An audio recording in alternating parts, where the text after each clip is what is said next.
Hello and welcome to On the Preds with me, your host, Alex Daugherty of A to Z Sports, and I'm here with Sean Smith of A to Z Sports. We are here to talk Preds, and it's episode 62, and since our last show, Sean, the Preds are 4-0-0. Wow. I'm going to tell you. Look, I'll be the first one to admit I didn't think that was going to happen. No. I don't know if you go back and listen to last week's show, and what was I saying? It's going to be a pretty rough road trip.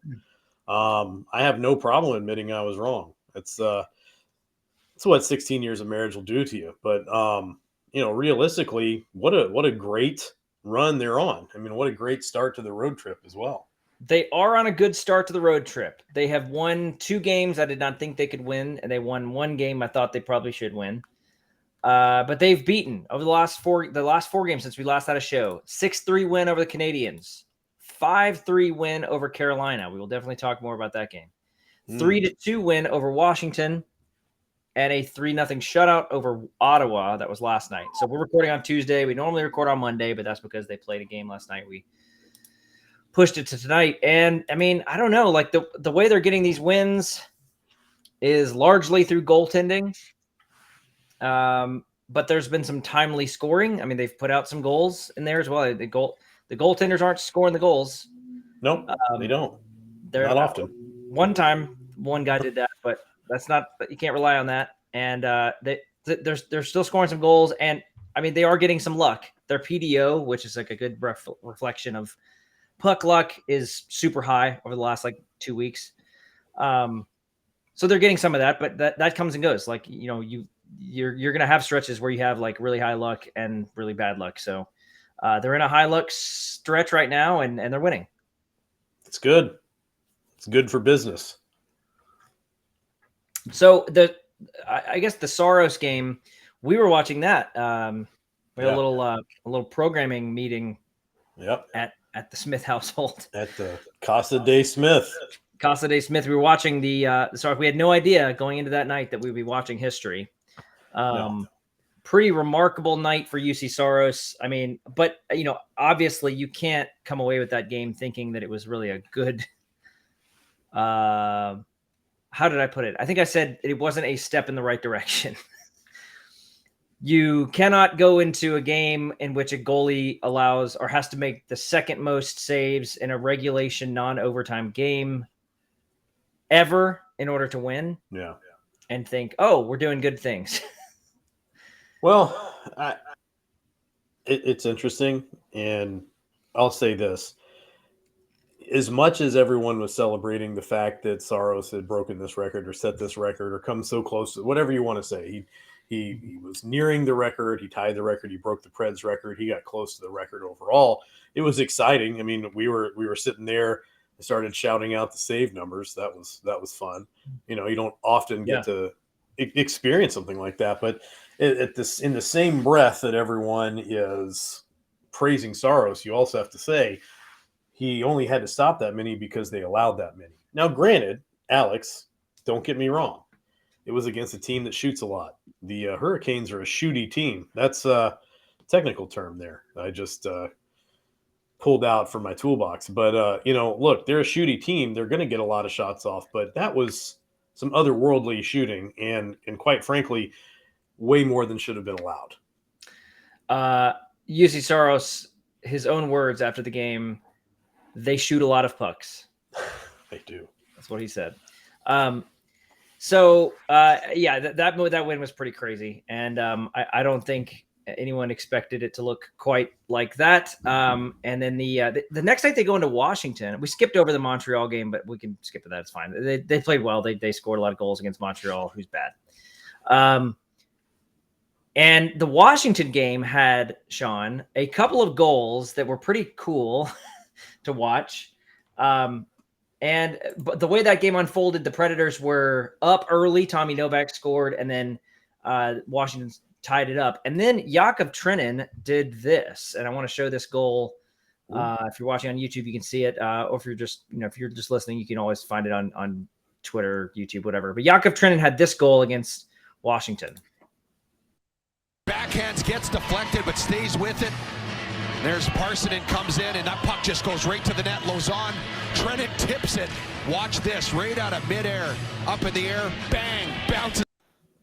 So I would like to submit that is a lacrosse goal, because that is how a lot of lacrosse goals are scored, even though the typical hockey lacrosse goal is like the Zorro, like pick up the puck and stuff it in from behind the net. Yeah. That is a more typical lacrosse goal. I don't watch a lot of lacrosse, Alex. I'm going to be honest with you. I don't either, but I've been told that I mean, that's how they score. Anyways, pretty cool goal. That tied. I thought it was great. I loved it. I think I even told you that if there were a competition for me right now and I was the sole judge for goals of the year, that would be one of my top 2. Yeah, that was a fun one.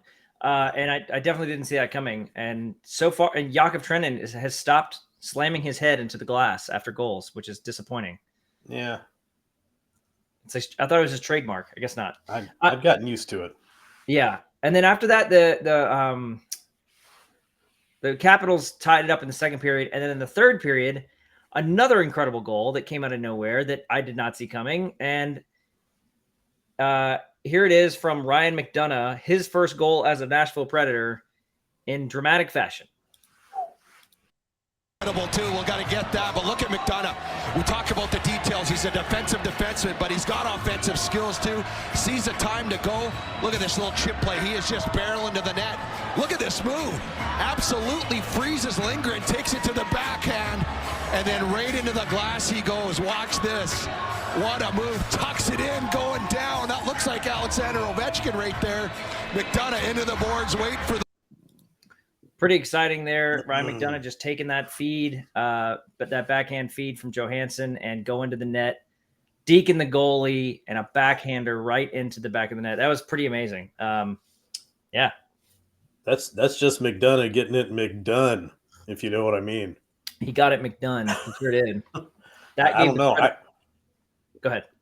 I didn't know he had that in him, and you think we've seen him go from kind of looking at a place on the ice this season to becoming a lot more comfortable. And then you see that and you're like, well, is this something we can expect on a nightly basis? Probably not, but it's good to know that that's in there. And I'm telling you, they were some nice goals. That was between Trennan and McDonough. And again, not the two that you would expect to have the highlight reel goals, but I thought those were great. Yeah, for sure. That gave the Preds the lead. They finished it out with a win over Washington. And then that led us to last night, Monday night, when they beat the Ottawa Senators 3-0. And look, Corsi-wise, shot attempt-wise, the Predators got outshot attempted. But expected goals, the Predators had a slight edge. It was overall a pretty low quality, high volume kind of night on both ends. So anyone who thinks that, I mean, look, the Predators didn't look great against Ottawa, but they didn't give up a lot of really dangerous stuff. And UC Saros with a great shutout. I mean, I really do think like this could be the start of an incredible second half for UC Saros because of what we're seeing. Like he is locked in like he usually is, but he's also getting a little bit more help. I mean, I know. Carolina game aside, like Carolina, not that game, not talking about that game. No. But Washington and then Ottawa, I think he looked like he was getting, I'm sorry, he didn't play against Washington. Ottawa, he definitely looked like he was getting significant help. Montreal, I think he looked fine in that game. The penalty kill, same kind of thing. Like he looks better. He looks more confident and he's getting on a roll. Where could this lead the Predators down the stretch? I guess that's the $1 million question, isn't it? I think it's funny. You look back on Saros' history, and he's gotten that reputation as a slow starter for whatever reason. And I think you look at this season and you go, oh man, it was kind of rough there for a while. And how much of that was really Saros? How much of that was the team, especially the defensive core, not really kind of having a cohesive plan out there. So I don't know, you take a lot of those factors kind of rectifying themselves, getting a familiar unit out there on defense, really kind of clogging up the shooting lanes for Saros a little bit better. And just combined with the fact that he's an outstanding goaltender and all those things coming together at once, it seems like his slow start is gone. He's off to the races now. Where could it take them? Gosh, I mean, I feel like 4 games ago, this was a team that was headed for the bottom of the standings, and now it seems like they're pushing up into contention for a wild card spot already. Yeah. So since December 30th, so that's what, 10 days ago, 9 days, 11 days ago, 11. Since December 30th, out of all the goaltenders in the entire NHL, who leads them in saves? I'll give you one hint. There are 2 pictures of him on the screen right now. It's not me. I can see myself here and then over here in this window, but it's gonna go with UC Saros. UC Saros leads all goalies in saves since December 30th with 152. Wow. He leads all goalies in goals saved above average at 8.87. Basically, he's kept 8.8 goals off the board over the last 12 days, which is nuts. And that's in 239 minutes of ice time, which is 4th. Martin Jones has played 6 games and has played 2 more games than Saros and has 15 fewer saves. Wow. That's crazy. And Saros doesn't lead in save percentage, but that's because some of these dudes only played 1 game. He's technically 5th in save percentage, but has played more minutes than those guys. 956 save percentage, and he's 4-0. I'm sorry. Yeah, 4-0. Yeah, 4-0. 4-0 in that time. It wins over Anaheim, Montreal, Carolina, and Ottawa. So there's 3 bad teams in there, but 1 good team that he had to do a lot of work at. Saros is carrying the team right now. That's no doubt. There's no doubt about that. But the team has still won 4 in a row, and you have to feel like that gives you something. It gives you a little bit of momentum. Maybe that gives some confidence to some of the team that maybe wasn't there before, and some juice going forward. And we're going to talk a little bit about something that happened today relating to a former Predator, I believe. But before we do that, Shaun, let's talk about Relax the Back. Oh, because if you want to live better and feel better and sleep better every day, you've just got to check it out. Relax the Back in Nashville. They have tons of customized comfort options for the office, for relaxing at home, and for sleeping at night. Quality recovery options if you've been injured or you're just recovering from a workout. I'm talking about massage chairs, recliners. If you're watching with us on YouTube, you can see some pictures of those things right there in their beautiful store right in Green Hills. Or if you're talking about you really need to focus on your sleep, you're not getting enough sleep or you're not sleeping well, they have a lot of things that can help that for you. So talking about Technogel, Temper Ergo, smart base systems, wedge systems, and posture pillows for getting you in the correct natural sleeping position. That is what's important. You've got to get in the right position for sleeping, because if you're not, your back will hate you, and you don't want your back to hate you. Go to Relax the Back and relax it instead. So it's in Green Hills. Go to 2020 Glen Echo Road and just walk in there. Tell them we sent you, and tell them to ask for Glenn. Talk to Glenn. He's going to be in there. He's a sleep agent, and he will help you with everything you need. And he will also tell you about the 4 pillars of wellness: healthy sleep, healthy body, healthy work, and healthy mind. All right. So tell me what happened today with Eeli Tolvanen and David Poile and all this mess.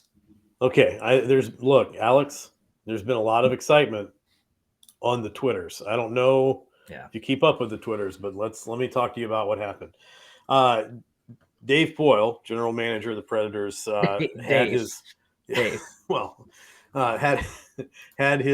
weekly visit with Robbie and Rex Road this morning over on their radio station there. And when he calls in to talk to them, they talk about a lot of things, Alex. It's not always something controversial, but today it certainly was, because he was asked about the whole Tolvanen situation, especially decision-making that went into choosing to waive him, especially when the Predators were also weighing what was going to be happening with Michael McCarron, who entered the Players Assistance Program right around the same time. And it was really interesting, I think, to hear his response, because I don't want to quote it. I don't want to go word for word, and I'm not going to inflate it and make it something crazy. But basically, he said that he felt like they'd tried Tolvanen in a lot of different positions and a lot of different situations, and that they really hoped.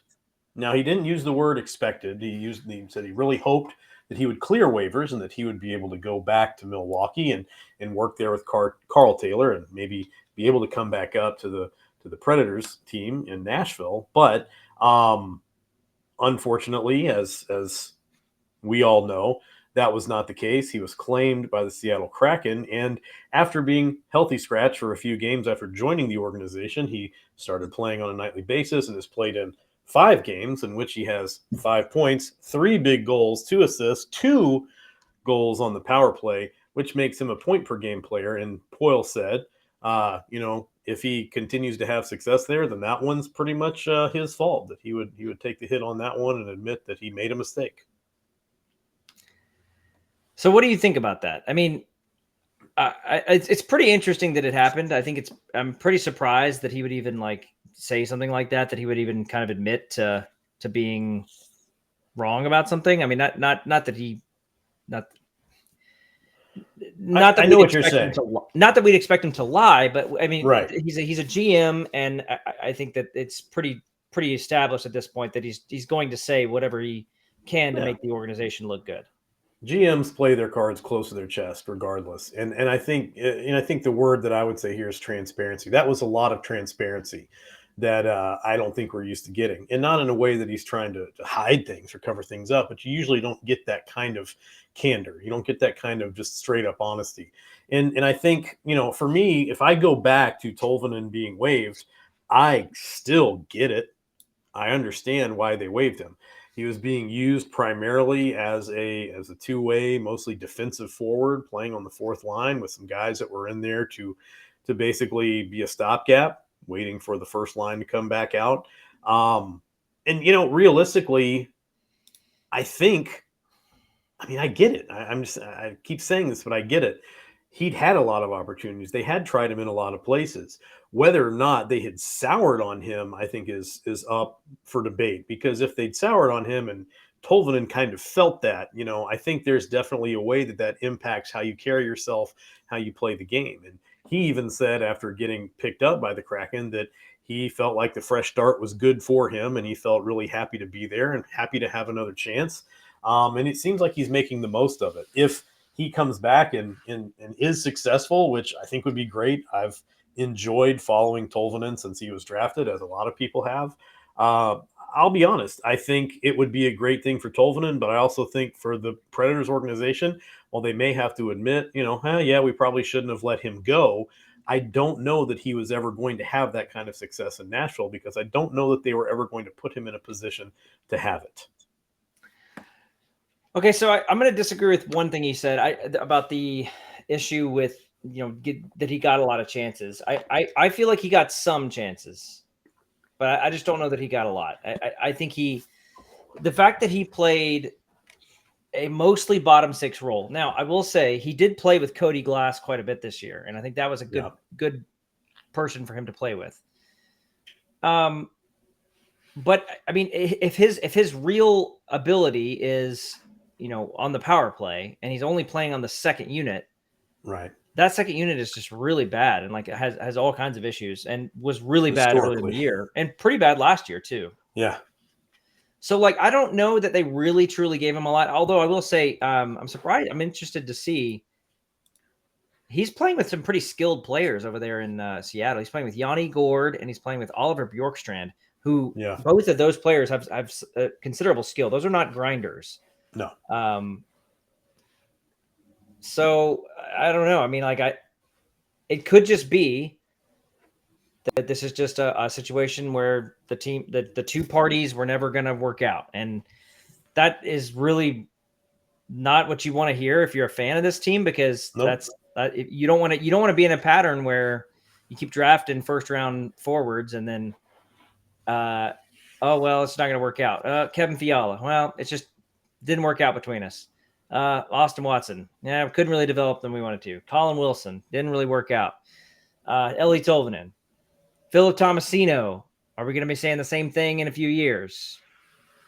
Like, that would be bad, right? I mean, that's a terrible pattern. So, well, I see what you're saying. I feel like he had a lot of opportunities, but he definitely didn't have as long of a leash as some of the other guys are getting. I guess that's the way I would look at it. Probably not as he many did as he not get should as have long of a had, leash. No. but his No. leash was very short, which Yeah. again, that can impact the way you carry yourself as a player. If you go into a game knowing that they're expecting you to play at a fourth line level, you're going to play at a fourth line level. And people say, but you should play like you're on the first line no matter what. But if your responsibilities, we've seen players on this team get scratched because of their poor defense. So if he's going out there with the fourth line, trying to go out and do some first line stuff with the puck and, slips a defensive assignment, then that could be back to the bench. And when you've got that kind of looming over you, you're not going to feel like you can play the way you feel comfortable playing. You're trying to fit yourself into a box that you don't fit into. So that, I don't know that he was ever going to have the chance to really be successful with this team. And a fresh start's great. If you want to be upset about something, be upset about the fact that you got nothing in return. I think that's fair. And again, who knows if anyone was willing to give anything up for him or if Seattle was just willing to try him out for free. They definitely tried him out, and they like what they have. They took home. They back when I was growing up. I mean, that tells you a little bit about my age. There was a store where you could go and just rent computers. You could rent like a PC or a laptop or something. What was it called? Well, there was Rent-A-Center. That's still around, but like this one was a different brand. Anyways, what I'm saying is you would rent the computer, and then like if you wanted to keep it, you could just send them the money for the rest of it, and you could keep it. So that's what the Seattle Kraken did. They were like, "Hey, we'll rent this guy. No, we're gonna keep him." But they didn't send any money. No, they didn't send any money. They're just paying him the normal wages. Just workman's wages. The analogy is not really a good one, so just ignore it. I get where you're going for. Plus, it's fun to hear about your childhood. It's such a mystery. Why is it a mystery?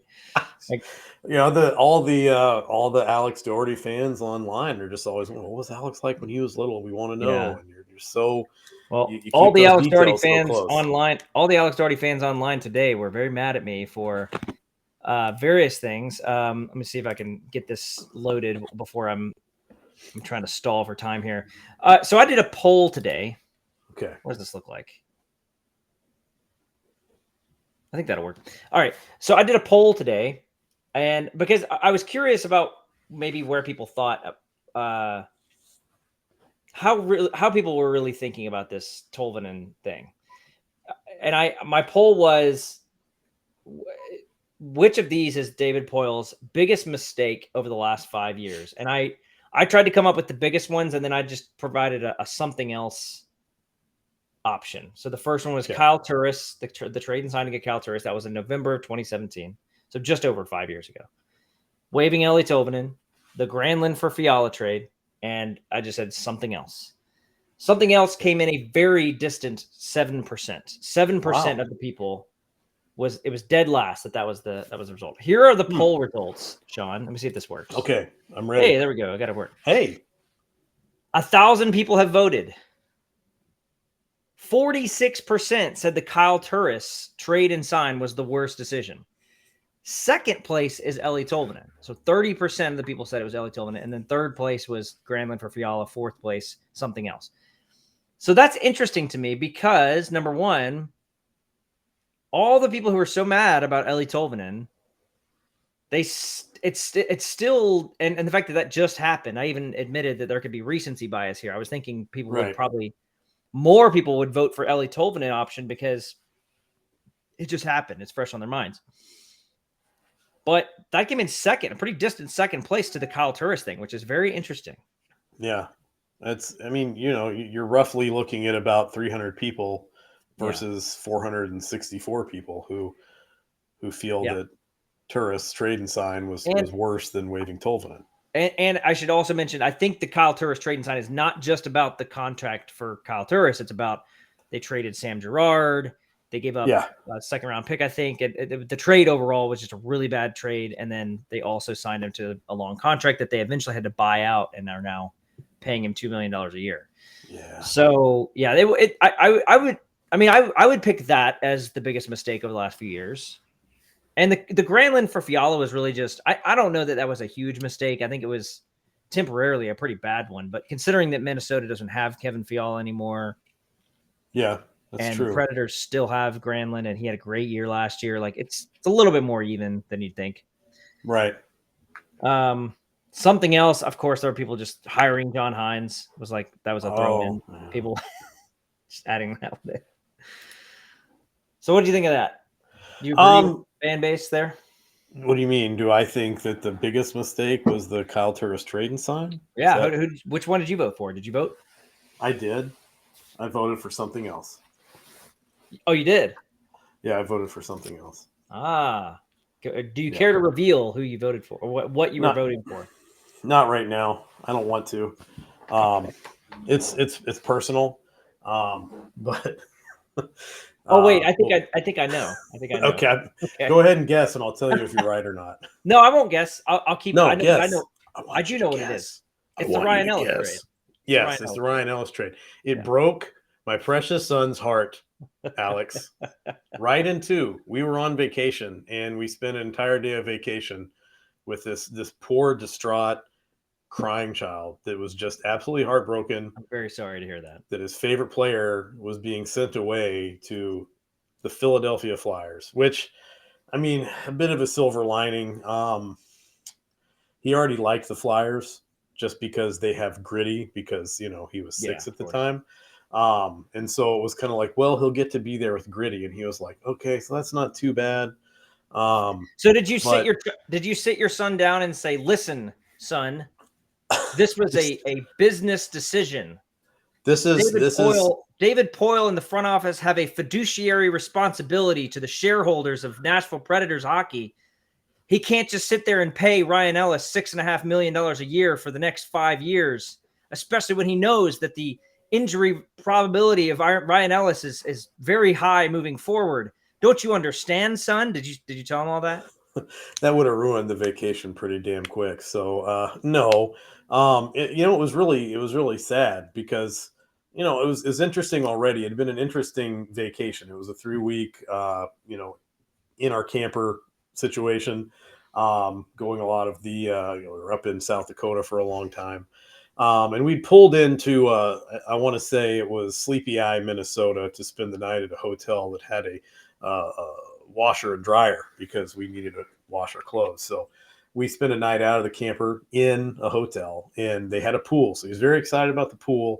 And right as we were pulling in is when I saw that Ellis had been traded. I saw there was going to be availability within, half an hour. We got the camper parked in the parking lot, checked in. I got everything set up upstairs in the room, and had the saddest availability ever with Ryan Ellis, because in the background is just a weeping, teary-eyed precious 6-year-old angel who's just, his life was absolutely ruined. And when we told him about it, it was like, this is what happens, and you fall in love with a player on a team, and they don't always get to stay. And sometimes it's for reasons you understand, and sometimes it's for reasons you don't. But the good thing is, in looking back on this, he'll still get to play hockey. That's one of the things we said. We'll be able to watch him play when Philadelphia comes to town, and maybe we can take a trip to Philadelphia to watch him play there. Well, okay, so what here's what I want to say. Okay. I think that you voting something else right there makes perfect sense, and it also tells me something about the fan base. Right. It tells me that everyone views the team a little differently than someone else. No one fan viewpoint is the same. There are some you can lump together in kind of a similar category, but no one fan viewpoint is the same, right? And so no. And I think that goes, you can say that about so many different decisions that happen within the fan base. I mean, there are so many people who just despise John Hines. Like, and I don't think that they know anything about why. They just know that the team is not winning as much as it was, and they just figure it has to be the coach because the players are great and they need a better coach. And then there's people who are like, I mean, even on that tweet, there's people who are like, the Jeremy Lauzon signing is the worst decision that David Poile has made in the last 5 years. Like, really? You think that is the biggest worst decision? Like, I'm not saying it was great, but like to me, it doesn't even stack up compared to the Kyle Turris thing. No, I don't think and so. I just think the perspective that people have is just so interesting and varied in more ways than I would have expected. One of the conversations I got into online today was about how the fan base is upset that they're winning so much now. And I do not think that that's the case. I don't think that this fan base gets upset when the team wins. On the whole, I think on the whole, there are still way more Predators fans that like the team when they win. Like, they like the team to win, regardless of future prospects, long-term outlook, cup winning capability, all that stuff. Regardless of all that, they don't care as much about that as you think. Well, maybe it's because they're not thinking about it right. Maybe they're not really analyzing the game properly. Maybe that's true. But I think also, like, these are just fans who view the game differently. Like, your son views the Ryan Ellis trade very differently than someone who really likes Cody Glass, who the Preds got. In their mind, that's the best trade the Predators have ever made because they dumped this contract and they got Cody Glass. You know what I'm saying? Right. No, I'll say this too. I've got a regular 9 to 5, Alex. This isn't my full-time job.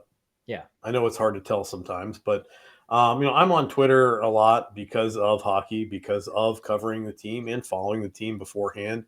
But people that I work with, they know what I do outside of school. It's not a secret. They're aware that I cover the team. And so I noticed that when the team does well, for example, they go on a 4-game winning streak or 4-game winning streak in the middle of Saros, kind of making some bigger headlines due to all of the saves. I get people who don't normally talk to me about hockey talking to me about hockey, and they'll say, well, the Preds are doing pretty well right now, which is their way of saying, like, hey, I know you cover the team and I noticed they're doing well. What's up with that? And I don't, those aren't the people that are going to say, like, it's really a shame they're doing so well because they're ruining their chances at a high draft pick. Now, and there are so many more of those people than there are of the people who are like really analyzing the long-term outlook. I'm not saying that either one is better. I'm just you can't expect, I think, every person that, even casual fans of the team, people who would consider themselves fans and enjoy going to games and things like that, to kind of know the current long-term outlook, like you said, and how decisions they're making now with the salary cap are going to influence decisions they make down the road. I think that's, like you said, I think it's okay. Yeah. There are a group of people who follow the team just as closely as you and I do, whether they're covering the team or not. They're diehard fans that know and keep up with the ins and the outs of every move the team makes. They're very aware of the salary cap situation. They know the types of prospects they have in the system. And I think that's great. I think it's really cool that there are fans out there like that. But I also think they make up a very vocal majority on social media like Twitter, because that's where I think most people who follow sports get their sports information, is on Twitter. So I think you see a big cross-section of just that group on Twitter. And gets vocal. And there is, Twitter is a big part of it. Obviously Twitter's not real life, but it is a pretty good cross section. It's pretty broad viewpoint of the fan base. Well, and 30% of that Twitter group that participated in the poll feels like this was the worst decision Poile's made in the last few years. Yeah, and 70% thought it was something else. Yeah, entirely. So I would go so far as to say that Twitter is the best snapshot of a fan base, but not everything. And I just think there are way more people. I would say 70% of the fan base, 80% of the fan base is just happy that the team wins. That's what they want. They want the team to win. I'd have to agree with you on that. They certainly don't care how. I mean, like, there's a lot of people out there that still think that, it's about fighting and being, being a heavy hitting team. And that's the biggest way to win the game. So anyways, I thought that, let me show the poll one more time. This was the results as of a little while ago. Pretty interesting results. So yeah, almost half the people thought the Kyle Turris thing was worse than Tolvanen, the Granlund for Fiala, or something else. So interesting results there. We'll see where it finishes. I don't know. Well, I think what hits really hard about that is the fact that Sam Girard is having a lot of success in Colorado. And, one of the big pieces that was involved in the trade ended up with the Predators anyway. And the other big piece that was involved in the trade is costing $2 million a year to not play. Yeah. Right. I mean, the Tolvanen thing at the end of the day cost a contract. But even the context of that trade still made sense. Like when you go back to that, it's like they were just coming off the cup run. They needed a second line center because they signed Nick Bonino to be that, and he clearly wasn't that. And then they needed more skill. Kyle Turris was in a contract situation with Ottawa, so this made sense. It's like you can really go back in the context, and I mean, it's hard to blame him for doing what he did, but it really did a lot of damage. And Turris had been great in the playoffs that year before as well. I mean, they made it all the way to the Eastern Conference Championship, right? Yeah. Looked good in that series. So if you go back on most recent evidence, you were going to go, dang, that's a great pickup. Awesome. Okay. Let's look ahead to this week. The Predators play at Toronto tomorrow. That's going to be a hard game, although I'm hearing rumors that Austin Matthews might not play in that game. I've heard the same thing, but I don't remember Which where I heard it from. Advantage Preds, but it's still a tough team. I mean, that's a really Mitch Marner, John Tavares, all those guys. Yeah. Really good team. So Toronto's going to be tough for the Predators. Then they go the very next night in Montreal, who they just beat 6-3. So they're going to be out for revenge, as they say. Yeah. That is Thursday. And then Saturday, they come back. The Predators come back home to play the Buffalo Sabres. So 3 more games this week. And then next Monday, they will play Calgary. We have another Monday game. Good gravy. Well, we might not be recording next Monday or Tuesday because they play Calgary and Columbus back to back. Maybe we'll record next Sunday. What do you think? It's a possibility. Yeah, maybe we just do that. Keep your eye out, folks. Keep your eyes peeled. Until then, you can check out all of our Preds coverage at A2ZSports.com. Go there. Follow me on Twitter at AlexTardy1 and Shaun at SCSNSH. And we'll see everybody next week.